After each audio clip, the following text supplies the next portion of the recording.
kan Bene itu bilang ditugaskan oleh Pak Mahfud untuk menjaga Anies agar demokrasi hidup dan dia dapat tiket. Memang iya, karena dia kan selalu menuduh pemerintah tuh mau menjegal Anies, menuduh juga ada upaya menggagalkan pemilu, memperpanjang, menunda pemilu.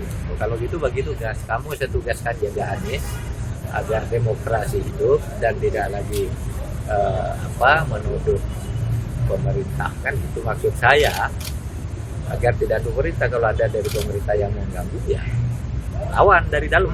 Kalau ada oknum lawan dari dalam dan beritahu saya. Nah, saya yang jaga pemilunya, jangan dituduh mau menggagalkan pemilu. Saya yang jaga agar pemilunya jadi. Bagi tugas itu. Dan saya beri tugas itu bukan hanya pada Deni, kepada Ketua PKS Pak Saihu, waktu ke rumah bersama Al-Muzamil kan, beliau menjajaki untuk mencari calon wapresnya Anies. Antara lain bertanya, Pak Mahfud bersedia enggak?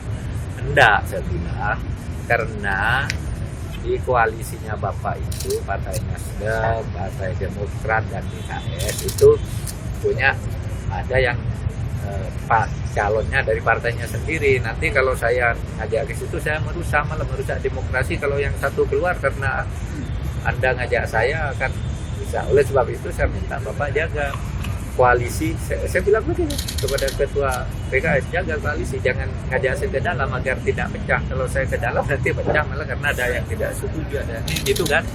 Itu aja tugas saya, menjaga pemilu dan menjaga demokrasi. Jadi bukan hanya Denny tugas ini. Teman-teman yang pendukung Anies jaga, saya bilang. Kan banyak teman saya yang menjadi pendukung. Dia jaga gitu.